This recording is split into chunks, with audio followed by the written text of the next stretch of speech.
"You're not dying fast enough, Clara." That's what my daughter-in-law whispered just outside my bedroom door. She thought I was asleep. I wasn't. I lay in bed, the low hum of my oxygen machine masking the sound of my breath as I heard her voice, sharp and clipped, like broken glass. "She's dragging this out, Nathan. I thought the doctors said weeks. It's been 3 months." A pause. Then my son's voice, quieter, but just as cruel. "She'll sign eventually. Just give it time." That's when I knew. I was no longer a mother. No longer a person. Just a signature on a piece of paper they were waiting to collect. It wasn't always like this. I raised Nathan alone after his father died in a work accident when Nathan was 6. I worked double shifts, packed lunches, coached him through panic attacks, helped him write college essays. I sold my wedding ring to cover his tuition deposit. Every heartbeat I had belonged to him. And now, at 74, with lung cancer creeping through my ribs like frost on glass, I was a burden he was eager to offload. That morning, I didn't cry. I just got up. Slowly. Carefully. And when the knock came at 7:43 a.m., just 3 days after I overheard that conversation, I already knew what it was. Business. Through the peephole, I saw them. Nathan, in a crisp navy suit, and Layla, all glossy hair and tighter than necessary smile. Layla was the type who always carried a designer tote but never carried empathy. She never liked me. I used to think it was because I reminded her Nathan came from nothing. Now I know it was because I had something she wanted.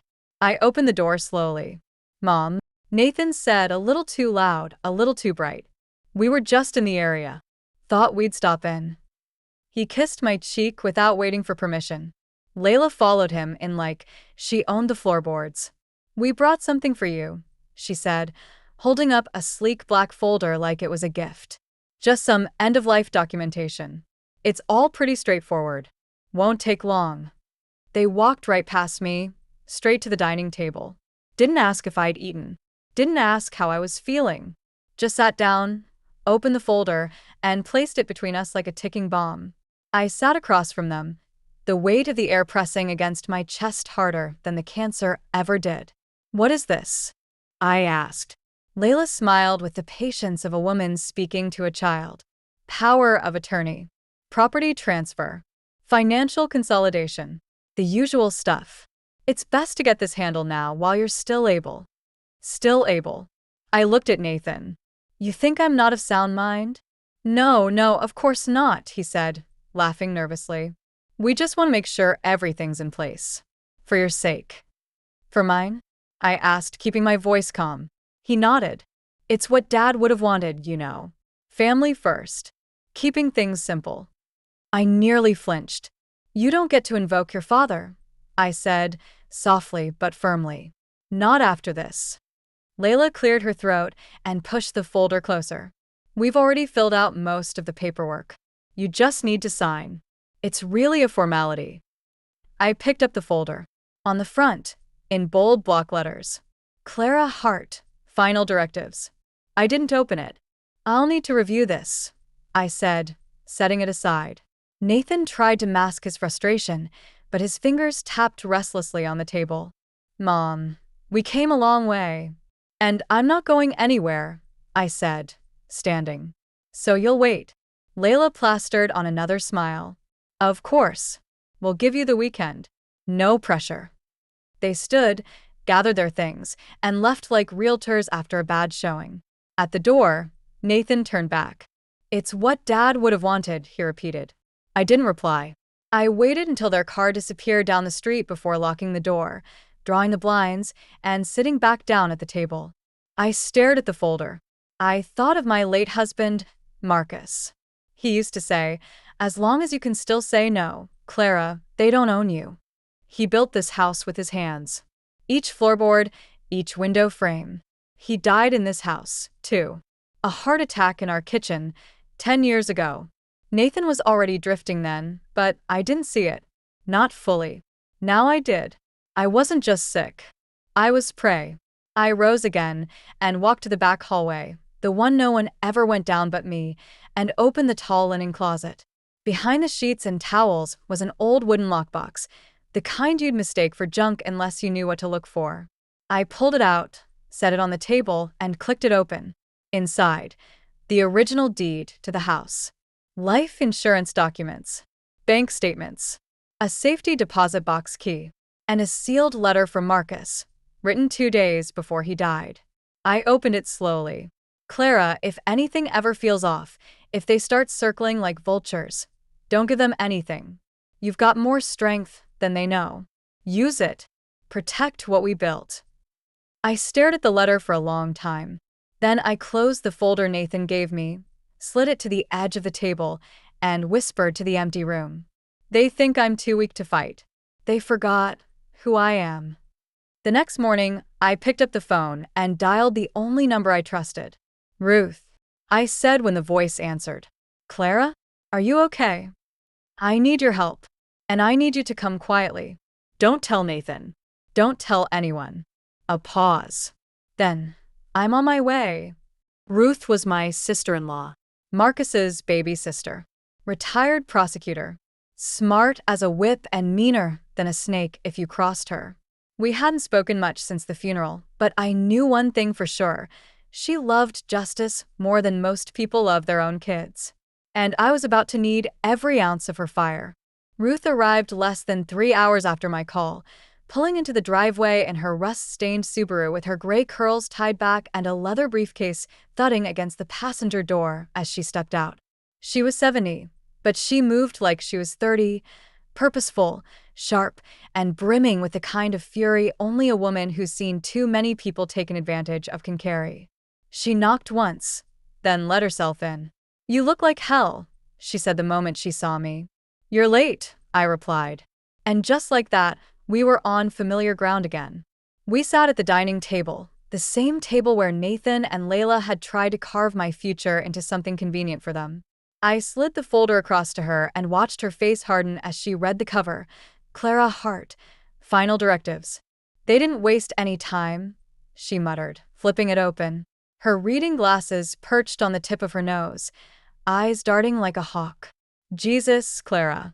This isn't a formality. This is a full transfer of control. I figured, I said calmly.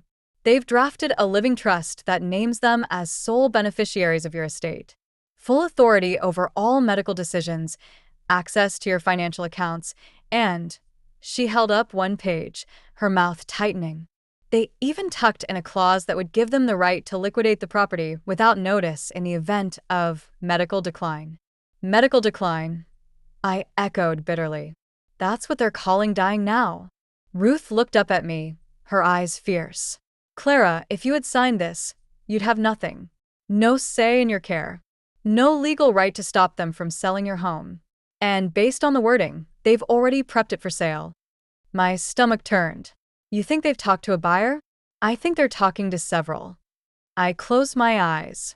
The idea that the place where Marcus and I had shared every Christmas, every anniversary, every broken water heater and scraped knee could be listed on some website, reduced to bullet points and high-resolution photos, it made me want to scream.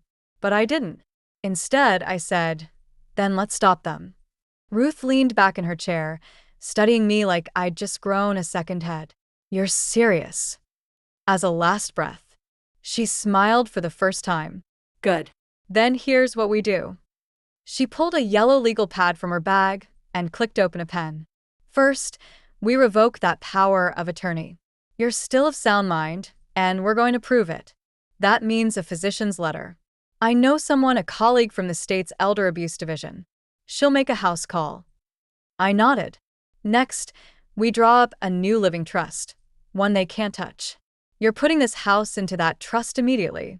We'll file it with the county clerk and notify your bank to freeze any attempts at withdrawal by unauthorized parties. Can they contest that? They can try, Ruth said with a smirk. But unless they've got a legal death certificate or a court ruling declaring you incompetent, they're out of luck. She looked at me more seriously now. But you'll need to play this carefully. If they suspect you're pulling away, they might push harder. So we keep them close. Let them think they're winning. I hesitated. I'm not sure I can stomach seeing them again. You won't have to. You'll play the sweet old woman who just needs a little more time. Meanwhile, I'll do the heavy lifting." There was a long pause as she scribbled down the names of forms and contact info for her colleagues. She was efficient, focused. I watched her hands, veined and firm, as they moved with practiced control, and something inside me finally let out a breath I didn't know I'd been holding. I wasn't alone anymore. By that evening, Ruth had already arranged a physician to visit the following day. She also drafted a formal revocation of power of attorney for me to sign and notarize. We'd have to go into town for that. I hadn't been out in weeks. But the idea of standing up for myself in public with ink and law on my side gave me the kind of energy even chemo couldn't crush. As the sun dipped behind the maple trees outside, Ruth brewed a pot of chamomile tea and sat beside me on the couch. "Do you know why they're doing this now?" she asked. "Because I'm dying," I said plainly. "No," she replied. "Because you're not dead yet. And people like Layla hate uncertainty. They want control. They want to own the narrative. You're an obstacle, not a person." I stared at the rim of my teacup. Nathan used to beg me to sing him to sleep. Now he's begging me to disappear. Ruth put her hand on mine. "He stopped seeing you. That's not your fault." I nodded, but the ache didn't fade. It never does when it's your own blood turning cold. Before bed, I pulled down the tin lockbox again and added one more thing, a small audio recorder. I tucked it beneath the folder from Nathan and Layla, just in case. The next morning, the physician arrived. A no-nonsense woman named Dr. Kaminsky, mid-50s, confident, with laugh lines that hadn't dulled her edge. She asked me a barrage of questions about my health, my memory, my family history, the current president, the color of the blanket on the couch. I answered every one without pause. At the end of the visit, she handed me a letter with her signature. "Patient is of sound mind and demonstrates full mental capacity to make legal and medical decisions." It was just one piece of paper, but to me, it felt like armor. Later that afternoon, Ruth slid a fresh trust document across the table. "This puts the house in your control. You'll assign a trustee me if you're willing." I didn't hesitate. "I trust you more than anyone right now." She smiled. "Good. Because the next time Nathan shows up, he's walking into a minefield. And I would be ready." It happened 2 days after I signed the revocation of power of attorney. Nathan called just after breakfast. His voice was honeyed and false, the same tone he used when asking for money in college. "Hi, Mom. Just checking in. How are you feeling today?" I played my part. "Oh, tired. Foggy sometimes," I said, injecting a little rasp into my voice. "These pills make it hard to think." There was a pause. Then, "Well, I'm glad you're still managing. Actually, Layla and I were thinking we could stop by tomorrow, just to help finish up the paperwork." I made a soft noise, like confusion. "Didn't I already sign some things?" Nathan chuckled gently. "Not yet. No pressure, of course. We just want to be here if you need help." I pretended to hesitate, then sighed. "All right, if you think it's important." "Perfect," he said. "We'll be there at 10 sharp." But Nathan wasn't just bringing Layla. He was bringing someone else, too. The next morning, Ruth was already at my kitchen table when they pulled into the driveway. We had the recorder hidden inside a ceramic cookie jar, a camera perched discreetly in the corner hutch, angled just right. I wore my warmest cardigan, the one with the fraying sleeves Nathan always hated, and had a tray of lemon cookies ready, store-bought, but served like I'd baked them myself. At 9:58 a.m., the doorbell rang. Ruth slipped down the hallway to the guest room, shutting the door behind her. I opened the front door with a trembling smile. Nathan stepped in first, crisp and smiling too wide. "Hi, Mom." Layla followed, looking immaculate in ivory slacks and a pale pink blouse, her mouth painted into a practiced curve. But it was the third person who made my chest tighten. A man, maybe mid-40s, slick hair, an expensive briefcase in hand, and a smirk that sent shivers down my spine. "Mom," Nathan said, "this is Gerald Klein. He's an estate attorney specializing in elder law." Gerald extended his hand like he was doing me a favor. "Mrs. Hart, it's a pleasure." I shook it lightly, already suspicious. Nathan continued. We thought it might be easier to finalize everything with a professional present. You know, avoid any confusion. Confusion? Right. Gerald opened his case and pulled out a series of documents, placing them neatly in front of me like a magician preparing for a trick. Nothing complicated, he said. We'll go through it page by page.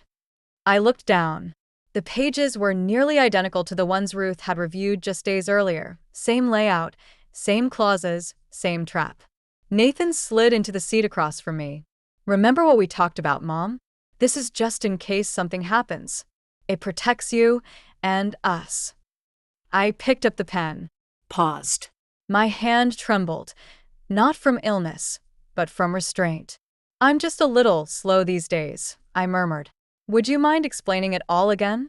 Gerald launched into a long-winded summary, but I barely heard him. I was watching Nathan's eyes. They darted between me and the signature line, like he was counting seconds. Then I asked, Gerald, you said you're licensed in this state? He blinked. Of course. Would you mind showing me your bar card? Gerald hesitated. Nathan's smile froze. Mom, come on. I raised a hand gently. It's just that I'd hate to sign something so important without knowing who's guiding me. I left it in my car, Gerald said quickly. But I can assure you, you can't provide legal services in this state without a license, came Ruth's voice from behind the hallway door. And impersonating an attorney? That's a felony. The door creaked open, and Ruth stepped into the room with a notepad and recorder in hand. Gerald turned white. Layla stood so fast her chair scraped across the floor. Who the hell is she? She hissed. My legal counsel, I said calmly, and the new trustee of my estate. Nathan stood now too, color draining from his face. What is this? He barked. A trap, Ruth said, stepping forward and flipping open her notepad. And you walked into it. All of you. Gerald started backing away. I didn't know. I was just told. Save it, Ruth snapped. You're not even registered with the bar here. I've already confirmed it. He bolted for the door. Nathan reached out to stop him. Wait, Gerald. But he was gone, briefcase, ego, and all. Layla grabbed her purse. This is insane. You're manipulating her. I turned slowly to face her. No, Layla. That's what you've been doing. Bringing forged documents into a sick woman's home? Trying to get her to sign over everything under duress. Nathan's face contorted. We were just trying to help. Help yourselves, Ruth snapped. By erasing her. There was a long, weighted silence. Layla was the first to speak. You'll regret this. No, I said, finally standing. What I regret is ever believing love guaranteed loyalty. They left within minutes, no goodbyes, no fake hugs, just silence and slammed doors. Ruth closed the folder on the table and exhaled. You handled that well. I wanted to cry, I admitted. But you didn't, she said. And that makes all the difference. Later that evening, I sat in the living room with a warm blanket and the recording in hand. I played back the audio, Layla's voice, Nathan's insistence, Gerald's scripted pitch. Every word captured. Evidence. They thought I was too weak to notice the noose tightening. But I was counting the knots. And tomorrow, we'd begin tightening one of our own. Ruth and I drove into town the next morning. Neither of us spoke much on the ride. I stared out the window, watching the trees blur past like memories I couldn't quite hold on to. My hand rested on the recorder in my purse, still warm from use. It was strange how something so small, so seemingly simple, could hold so much power. They had tried to erase me. Now I was writing myself back in. We pulled up to the county courthouse just after 9 a.m. Ruth parked her Subaru with precision, like she was preparing for battle. And maybe she was. She wore a charcoal blazer and flats instead of her usual cardigan and clogs. I hadn't seen her like this since Marcus's funeral. Back straight, lips tight, eyes sharp. We stepped into the lobby, and the cool air hit me like a second wind. I walked a little taller, a little slower, too, but not from illness. From intention. Stay with me, Ruth said as we passed security. Let me do the talking. But if anyone asks you anything directly, answer with clarity. No hesitation. You've got every right to be here. I nodded, clutching my purse tighter. The Elder Abuse Division was on the third floor, tucked behind a wall of frosted glass. A young woman with a headset greeted us at the reception desk. Name, she asked. Clara Hart, I said. I'm here to file a report. Ruth stepped forward. We've brought evidence of attempted coercion, financial manipulation, and estate fraud. The subjects are her son and daughter-in-law. The woman's expression didn't flicker. She just nodded and clicked a few keys. Please have a seat. Investigator Rios will be with you shortly. We sat down across from a mural of a tree with gold leaves. I wondered how many other people had sat here, quietly clutching evidence against their own families. I wondered how many had turned back. I almost did. But then the glass door opened, and a woman stepped out, tall, with cropped hair and calm eyes. She looked like she'd seen 1,000 tragedies and stopped everyone from breaking her. Mrs. Hart, she asked. I'm Officer Rios. Please come with me. We followed her into a private conference room with a round table and a pitcher of water in the center. She gestured for us to sit. I understand you're reporting suspected financial abuse. Ruth reached into her bag and placed the folder, the audio recorder, and a printed transcript on the table. Not suspected, she said flatly. Documented. Rios raised an eyebrow and started reading. As the minutes passed, I watched her expression shift from neutral to focused, then to quietly disturbed. She played the recording. Layla's voice. She's dragging this out. Nathan. She'll sign eventually. Gerald's sales pitch. My confused performance. Ruth's interruption. The trap closing. When the audio clicked off, Rios sat still for a beat. Jesus, she muttered. Ruth leaned forward. Gerald Klein isn't licensed in this state. We verified that with the Bar Association. He's acting under false pretenses, likely as a hired notary or legal impersonator. And these documents. She tapped the trust paperwork. Predatory. Designed to remove this woman's agency. Rios turned to me. Mrs. Hart, are you mentally competent? I am, I said. My physician evaluated me 2 days ago. I have the letter. Ruth slid it across the table. Rios read it, then nodded once. Here's what happens next, she said. We open a formal investigation. We'll subpoena your son and his wife. If we can verify that any part of these documents were forged or created under duress, the DA's office will consider criminal charges, especially with that recording. I swallowed. Will they know it came from me? Eventually, yes, Rios said. But you've done everything right. And this, she pointed at the evidence. This is solid. You're not just going to be heard. You're going to be protected. Ruth and I drove home in silence. The weight of the morning sat heavy on my chest, not with dread, but with something like grief. Grief for the son I thought I had. For the family I tried to build with love, only to watch it rot from the inside. We pulled into the driveway just before noon. And that's when I saw it. A car parked across the street. Black. Windows tinted. Empty. Ruth followed my gaze. You recognize it? She asked. I nodded slowly. That's Layla's assistant's car. I've seen her drive it before. Think they're watching? I think they're panicking. We didn't wave. Didn't speak. Just walked inside with our heads held high. That afternoon, Ruth left to pick up a notarized copy of the trust agreement we'd just filed with the county. I made myself tea and sat in the sunroom. The warmth felt like a memory of better days. That's when my landline rang. I don't use it much anymore. Most people text or email. But that phone only rings when something is either very wrong or very deliberate. Hello. I answered. A pause. Then Nathan's voice, tight and flat. Mom. I said nothing. I know what you did. You blindsided us. I sipped my tea. Did I? You think going to the authorities changes anything? Layla has people, lawyers. We can fight this. No doubt, I said. But so can I. He was quiet for a moment. Then, you don't have to do this. We're family. You said that before, I replied. Right before you told me I wasn't dying fast enough. He didn't deny it, didn't apologize, just said, "You're going to regret this." "No, Nathan," I said. "I regret raising a man who values paperwork more than people." Then I hung up. My hands were trembling, not from fear, but from something stronger.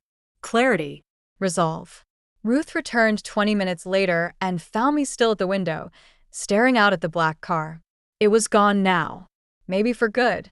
Maybe not. She placed the signed trust in my hands. "It's done," she said. "Not yet," I whispered. "There's more they've been hiding.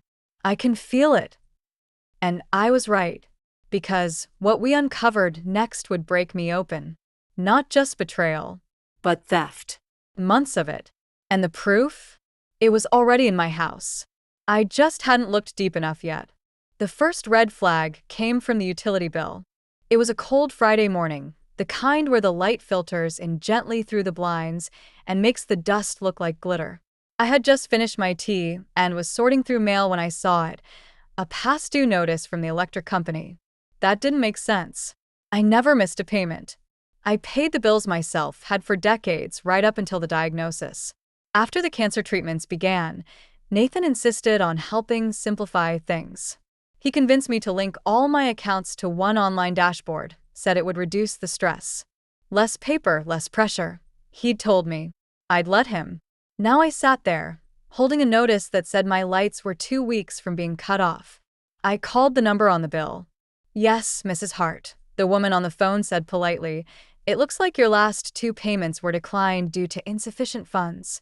"Impossible," I said. "There should be money in that account." A pause. "Well, ma'am, your checking account has been overdrawn for the last 17 days. My heart started to race. Overdrawn? She listed several recent transactions. Grocery deliveries I never ordered. Payments to a care consultant. Transfers to a name I didn't recognize. I hung up, called the bank. The voice on the other end read off my recent transactions like a script from a bad dream. $2,500 withdrawal for consulting services. $1,700 for home repair retainer. $3,000 labeled advanced care planning. And $12,000 moved into a joint account. One Nathan had opened with my name listed second. That one broke something in me. Because I had never signed for that. Never agreed. Never knew. Ruth was back within the hour. She listened quietly as I went over everything. I had the bank on speaker.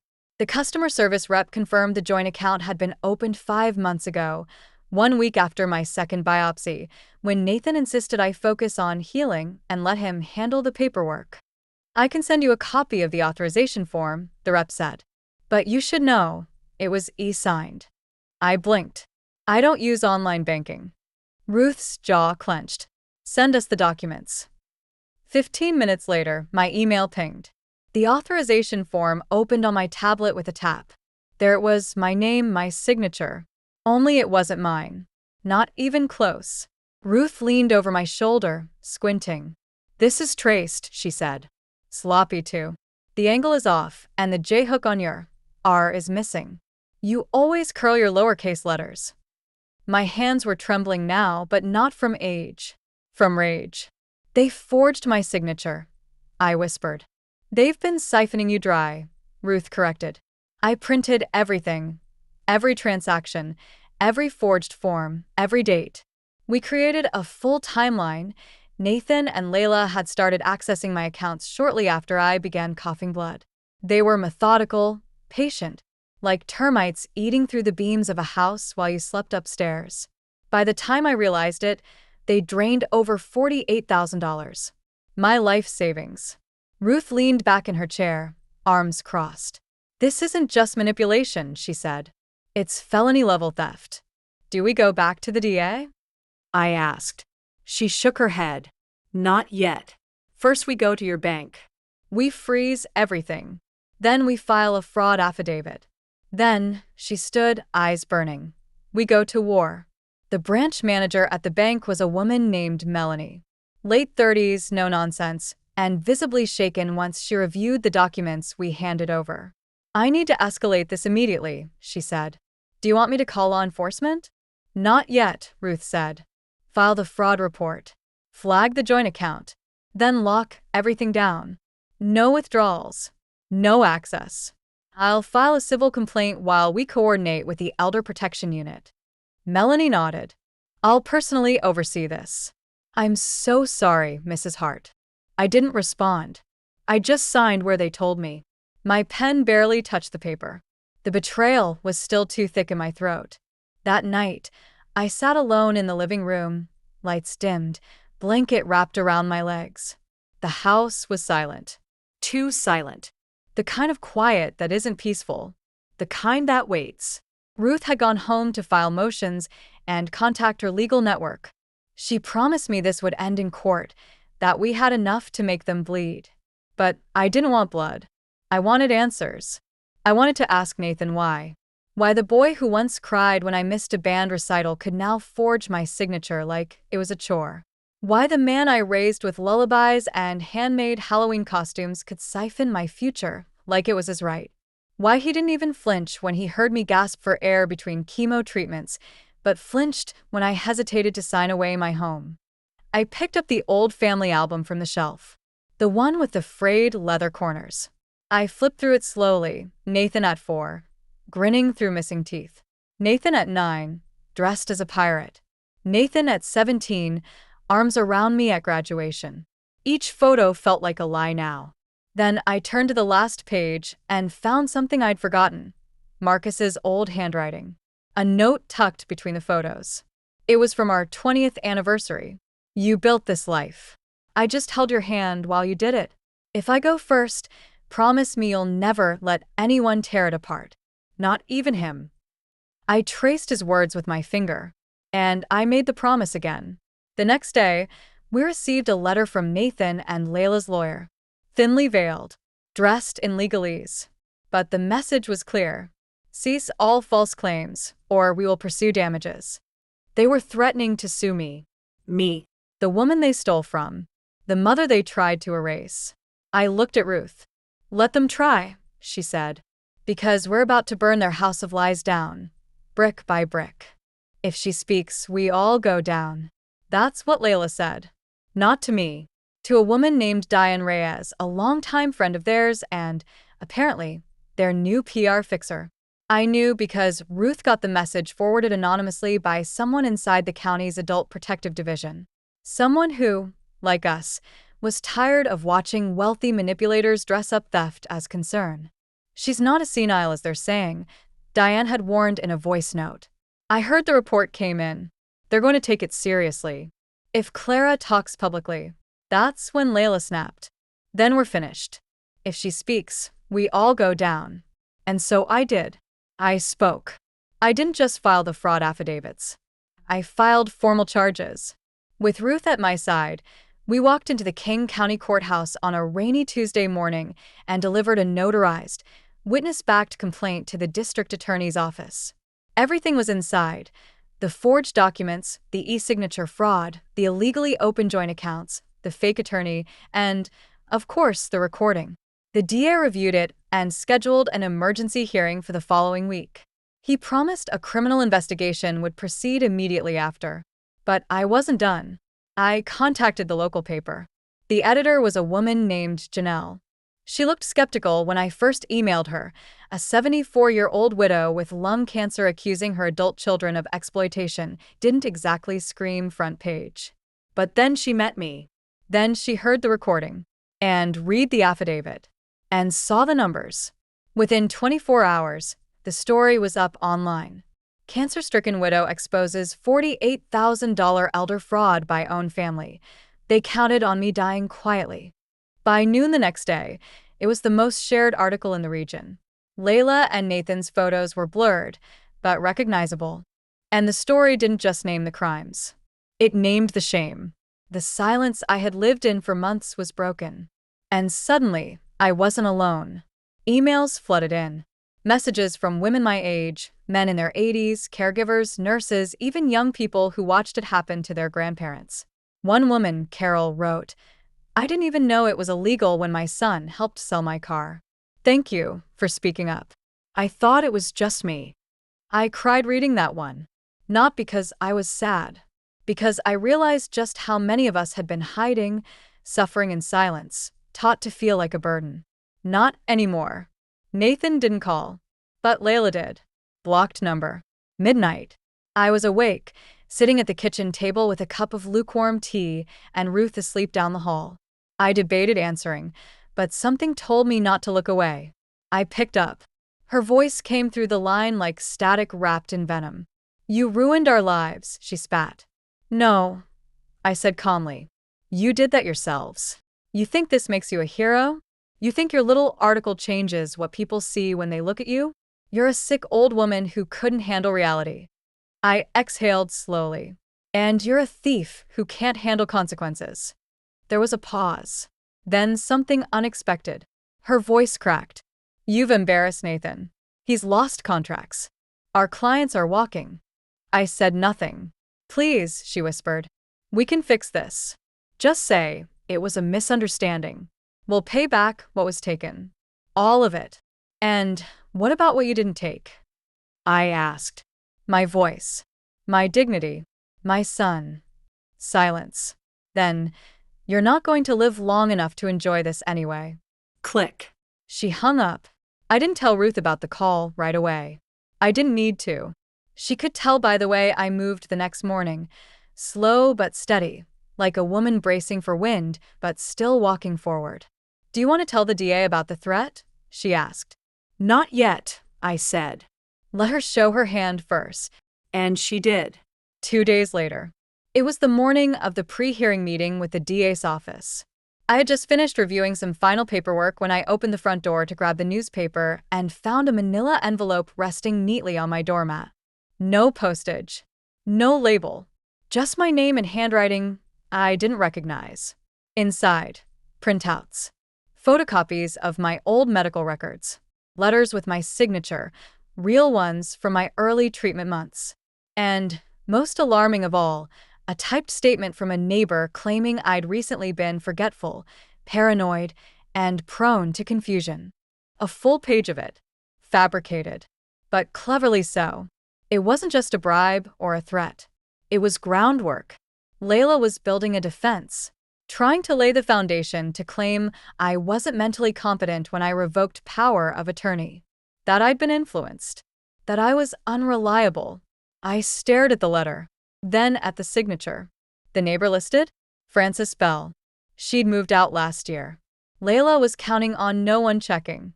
But we would.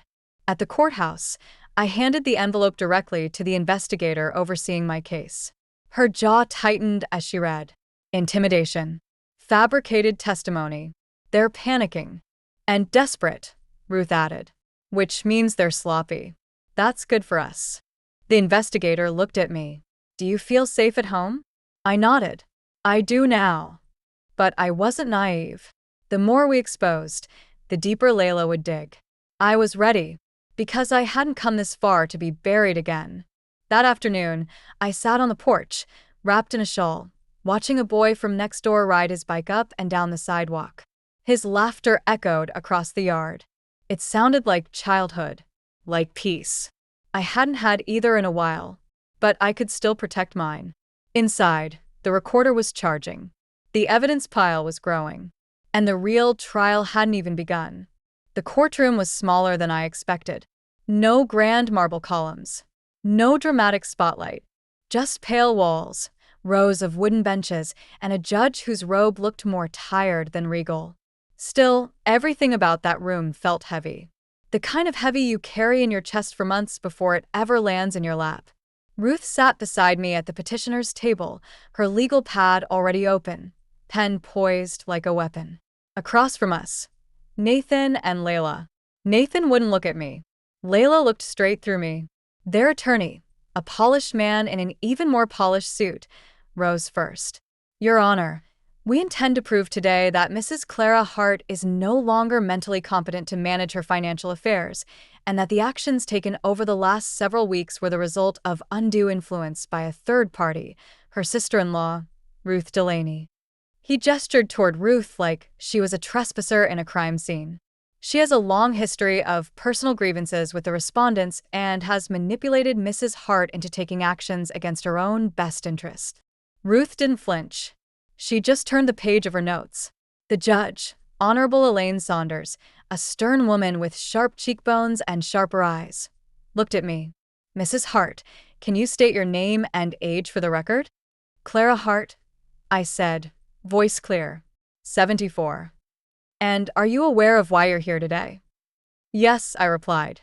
Because I refuse to die quietly. We presented our case first.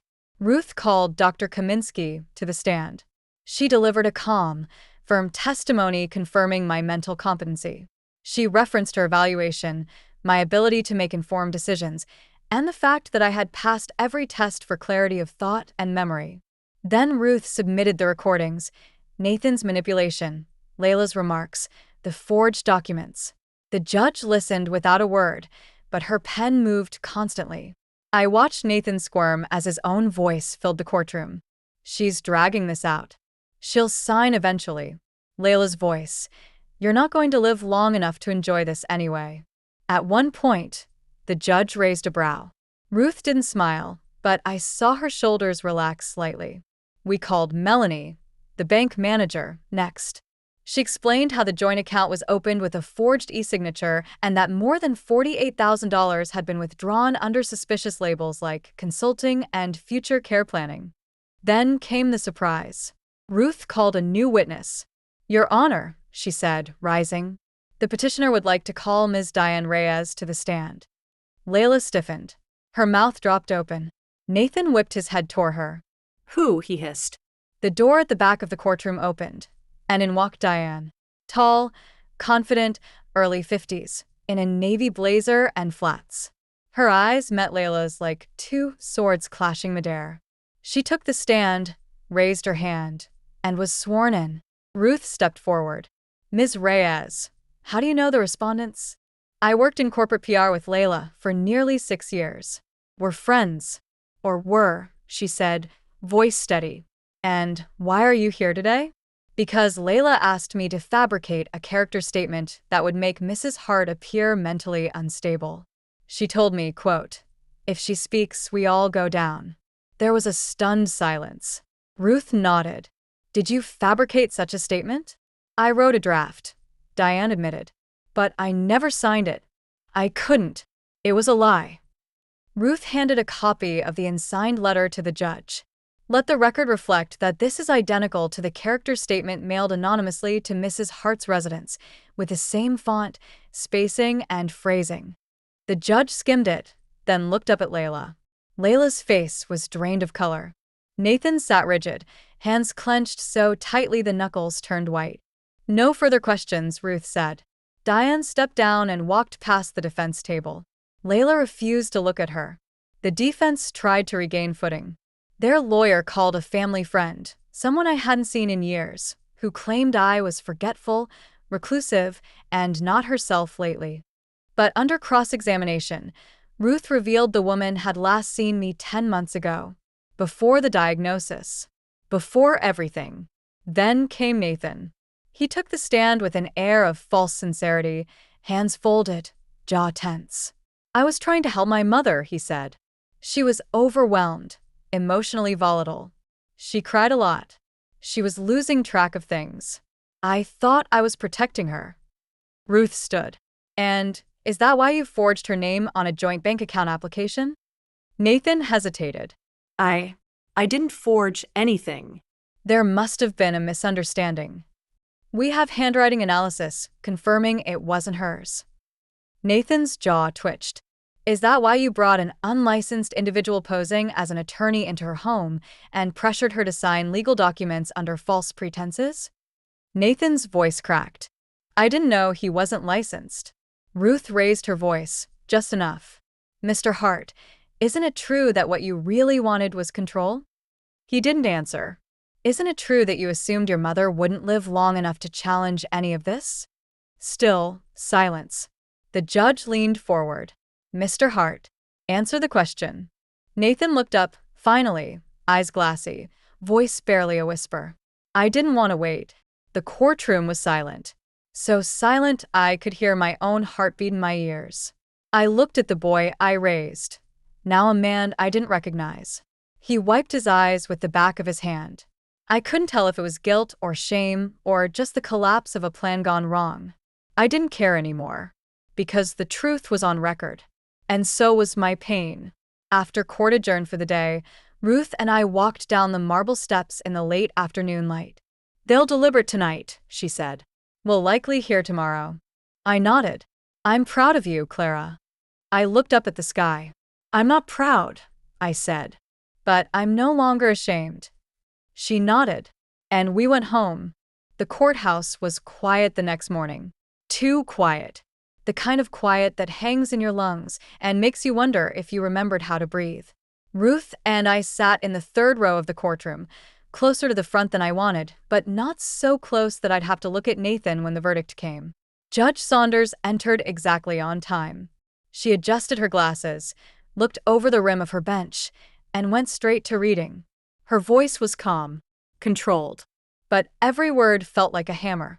After reviewing the testimonies, evidence, audio recordings, and financial documents submitted into record, this court finds the revocation of power of attorney valid and justified.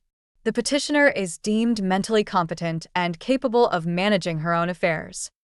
Ruth's fingers tightened briefly on my arm, but the judge wasn't finished. Additionally, this court refers the matter of financial exploitation, forgery, and impersonation to the district attorney for further investigation and potential criminal prosecution. This includes all parties who participated directly or indirectly in the misappropriation of the petitioner's assets. Layla flinched. Nathan didn't move. I stared at the floor. The trust submitted by Ms. Hart is legally binding. The home and all associated assets remain hers, protected under the designated successor trustee. Court is adjourned. The gavel fell with a dull thud, but it echoed in my bones like thunder. Ruth leaned in. "It's over." I nodded. "No," I said softly. "It's just begun." Outside the courthouse, the sky was overcast. Reporters stood near the exit, but none approached me. Ruth had made it clear to the press that I wouldn't be giving any interviews until I was ready. I wasn't here for headlines. I was here for justice. We made it down the steps when I heard it. "Mom, wait." I turned. Nathan was walking toward me, alone. Layla was nowhere in sight. His tie was gone. His shirt wrinkled. His face was pale. He looked like a man who'd been trying to hold up a house with paper walls and just watched it collapse. Ruth stepped in front of me. "Don't." But I touched her arm. "It's all right." I stepped away from her and stood across from my son. He opened his mouth, then closed it again. It took him a full 10 seconds to speak. "I never meant for it to go this far." I raised an eyebrow. "How far did you mean for it to go?" He looked down. I thought you'd be gone. I thought maybe you'd never even know. And we'd fix things later." "Fix them with what, Nathan?" "My silence, my house, the money you stole." His lips trembled. "I didn't want to lose everything." I stepped closer. "But you already had everything. I was your everything once. I gave up years of my life to give you a future. And the second mine started shrinking, you came for it like a vulture." His eyes welled up. I was scared. "No," I said, voice firm. "I was scared. I still am. Every day I wonder if the next scan will bring worse news. Every morning I wake up with less strength than the day before. I'm terrified of what comes next." He swallowed hard. "I'm sorry, Mom." "No," I repeated, quieter this time. "You're ashamed. That's not the same thing." A long silence. Then he asked, barely above a whisper, "Do you hate me?" I stared at him. At the boy who used to slip handmade birthday cards under my door. Who once cried when his goldfish died and refused to flush it for 2 days. Who begged me to come to every school play, even when my apron still smelled like fry grease and my legs were sore from standing. "I hate what you did," I said. "I hate who you've become. But hate you? No. That would mean I stopped caring." He nodded slowly, then asked, "Can I fix it?" I paused. My answer was simple. You can't fix this. But you can start again. His face crumpled. How? Not with me, I said. Not yet. Maybe not ever. But with yourself. With truth. With effort that expects nothing in return. He nodded again, wiping his face quickly with the back of his hand. Is the door closed forever? He asked. I looked at him, really looked at him, and said, No. but you'll have to knock for a very long time. That night, back at home, I sat on the porch with Ruth as the wind shifted through the rosemary bushes. The air smelled like rain and resolution. You okay? She asked. I didn't answer right away. Instead, I watched a single red leaf drift down from the oak tree in the front yard, the same one where Nathan once tried to build a birdhouse, where Marcus strung Christmas lights every winter, where I buried a time capsule full of love letters 30 years ago. I will be, I said finally. Ruth leaned back. You gave him more grace than I ever would. I didn't give him grace, I said. I gave him a mirror. Whether he looks into it or not, that's his choice. We sat in silence for a while. Then Ruth turned to me. You know, if you'd signed that document the day they brought it, you wouldn't be sitting here right now. I smiled faintly. If I'd signed it, I wouldn't be me anymore. I went inside just after 9, lit a candle, opened my journal, and wrote. Today, the court returned my name to me. Not just legally, but spiritually. For months, I was a problem to solve. A signature to chase. A timeline to manage. But now? I'm a woman again. With breath. With voice. With power. Then I added one final line. But even now, part of me still hopes the boy I raised is still somewhere inside the man who tried to erase me. It had been 16 days since the verdict. I thought peace would arrive like sunlight, gentle, warm, inevitable. But peace, I've learned, doesn't come quietly. It must be carved, decision by decision, out of all the noise left behind. The headlines died down. The reporters stopped calling. The neighbors who once whispered behind hedges now waved politely when I walked to the mailbox. I wasn't a story anymore. And that suited me just fine. The DA opened a formal criminal case against Nathan and Layla for financial exploitation and identity fraud. They were both served notices. Their attorney tried one last time to threaten a settlement behind closed doors, but Ruth shut it down with a single sentence. She's not asking for a payout. She's asking for accountability. I didn't press charges out of spite. I did it because I knew if I didn't, the next Clara wouldn't have the courage. And the next Nathan wouldn't think twice. The house felt different after that. Not haunted, just cleared out. I went from room to room one morning, wiping down shelves, opening windows. I filled a donation box with old knickknacks that no longer held joy. I burned a bundle of dried rosemary in the kitchen, the same herb Nathan used to plant with me when he was little, before he started seeing roots as burdens. It wasn't just cleaning. It was cleansing. A week later, Ruth and I drove up to Leavenworth to check on the cottage. The air smelled like pine and wood smoke, and the roads twisted around hills that looked like they'd been folded by hand.